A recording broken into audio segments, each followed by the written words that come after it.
Hello, നമ്മുടെ കുട്ടി ഫാമിലിയിലേക്ക് എല്ലാവർക്കും സ്വാഗതം. അപ്പോൾ കഴിഞ്ഞ ദിവസം നമ്മുടെ ഹോസ്പിറ്റൽ പാക്കിംഗ് വീഡിയോയും PV ചെയ്യാനായിട്ട് ഞാൻ ഹോസ്പിറ്റലിലേക്ക് പോകുന്ന വീഡിയോയും ഒക്കെ ഇട്ടിട്ട് കുറേ പേര് എനിക്ക് കമൻ്റ് അയച്ചു, മെസ്സേജ് അയച്ചു. PV കഴിഞ്ഞോ, PV എങ്ങനെ ഉണ്ടായിരുന്നു, പെയിൻഫുൾ ആയിരുന്നോ, അതുപോലെ തന്നെ ഡെലിവറി ഡേറ്റിനെ കുറിച്ച് ഒക്കെ മെസ്സേജും കമൻസും ഒക്കെ അയക്കുന്നുണ്ടായിരുന്നു കേട്ടോ. കുറച്ചൊക്കെ പേർക്ക് ഞാൻ കാണുന്നതെല്ലാം ഞാൻ റിപ്ലൈ കൊടുത്തിട്ടുണ്ടായിരുന്നു. അപ്പം PV ചെയ്യാൻ പോയെന്ന് ഞാൻ ആ വീഡിയോയിൽ പറഞ്ഞിട്ടുണ്ടായിരുന്നു. ഡിസ്ചാർജ് ആയിട്ട് അല്ലെങ്കിൽ അഡ്മിറ്റ് ആക്കാണ്ട് ഞാൻ വരികയാണെന്നുണ്ടെങ്കിൽ ബാക്കി വിശേഷങ്ങളൊക്കെ ഞാൻ വന്ന് പറയാമെന്ന് പറഞ്ഞിട്ടുണ്ടായിരുന്നു. അപ്പോൾ അങ്ങനെ നമ്മുടെ PVയുടെ വിശേഷങ്ങളുമായിട്ടാണ് ഇന്ന് ഞാൻ വന്നിരിക്കുന്നത്. അപ്പോൾ എനിക്ക് വന്നൊരു ഫസ്റ്റ് കമൻ്റ് എന്ന് വെച്ചാൽ PV എങ്ങനെ ഉണ്ടായിരുന്നു, പെയിൻഫുൾ ആയിരുന്നു എന്നുള്ളതാണ്. എനിക്ക് തോന്നുന്നു അടുത്ത് തന്നെ ഡെലിവറിക്ക് പോകുന്ന ഒരാളാണെന്ന് തോന്നുന്നു.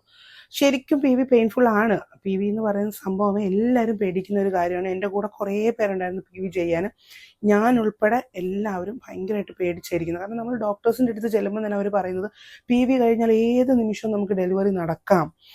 പിന്നെ PV എന്ന് പറയുന്നത് ഭയങ്കര വേദന, എല്ലാവരും ഡെലിവറിയേക്കാട്ടിൽ കൂടുതൽ പേടിക്കുന്നത് PV ആണെന്ന് ഡോക്ടേഴ്സ് തന്നെ പറയുന്നുണ്ട്. അപ്പോൾ പിന്നെ നമ്മളും ആ ഒരു മൈൻഡിലായിരിക്കുമല്ലോ അങ്ങോട്ട് ചെല്ലുന്നത്. പക്ഷേ എനിക്ക് PV ചെയ്തിട്ട് എനിക്കൊരു ശകലം പോലും പെയിൻ ഉണ്ടായിരുന്നില്ല എന്നാണ് ഞാൻ പറയുന്നത്. എനിക്ക് ഒട്ടും പെയിൻ ഉണ്ടായിരുന്നില്ല. ഞാൻ ലേബർ റൂമിൽ നിന്ന് ഇറങ്ങി വന്നപ്പോൾ വാതൊക്കെ നിരന്നിരിക്കുന്ന എല്ലാവരും, എൻ്റെ അമ്മ ഉൾപ്പെടെ ആദ്യം ചോദിക്കുന്നത് എങ്ങനെ ഉണ്ടായിരുന്നു, വേദനയായിരുന്നു എന്ന്. പക്ഷേ എനിക്ക് ഒട്ടും പെയിൻ ഇല്ലായിരുന്നു. അതെന്താ റീസൺ എന്നറിയില്ല.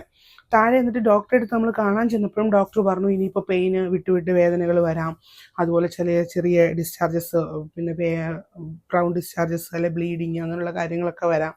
അതൊക്കെ കൊണ്ട് പെട്ടെന്ന് ഓടി വരരുത്, നല്ല രീതിയിൽ പെയിൻ ഉണ്ടെങ്കിൽ മാത്രം വന്നാൽ മതി എന്നൊക്കെ ഡോക്ടറും പറഞ്ഞു. പക്ഷേ എനിക്ക് അതിൻ്റെ ഒരു ലക്ഷണങ്ങളും ഇല്ല.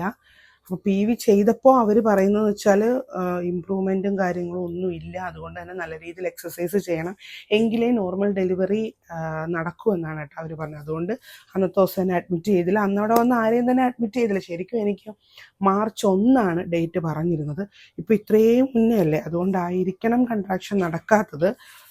അപ്പോൾ നമുക്ക് ഫെബ്രുവരി 17 അഡ്മിറ്റ് ആക്കാമെന്ന് ഡോക്ടർ തന്നിരിക്കുന്നത്. ഫെബ്രുവരി 17 അഡ്മിറ്റ് ആക്കിയാൽ 18 നമ്മൾ ഡെലിവറിക്ക് നോക്കാം എന്നാണ് പറഞ്ഞിരിക്കുന്നത്. പിന്നൊന്നും അറിയില്ല, പിന്നെല്ലാം ദൈവത്തിൻ്റെ കയ്യിലാണ്. അപ്പോൾ ഇത്രയാണ് നമ്മുടെ PV വിശേഷങ്ങൾ. പിന്നെ എൻ്റെ വീഡിയോസൊക്കെ കണ്ടിട്ട് എന്നെ തിരക്കുകയും കമൻസൊക്കെ അയക്കുകയും ചെയ്യുന്നവർക്കൊക്കെ ഒത്തിരി താങ്ക്സ് ഉണ്ട് കേട്ടോ. പിന്നെ പറഞ്ഞല്ലോ, ഫെബ്രുവരി 17 ഞാൻ അഡ്മിറ്റ് ആകാൻ പോകുന്നത്. പിന്നെ എപ്പോഴാണ് ഡെലിവറി നടക്കുന്നതൊന്നും എനിക്കറിയില്ല.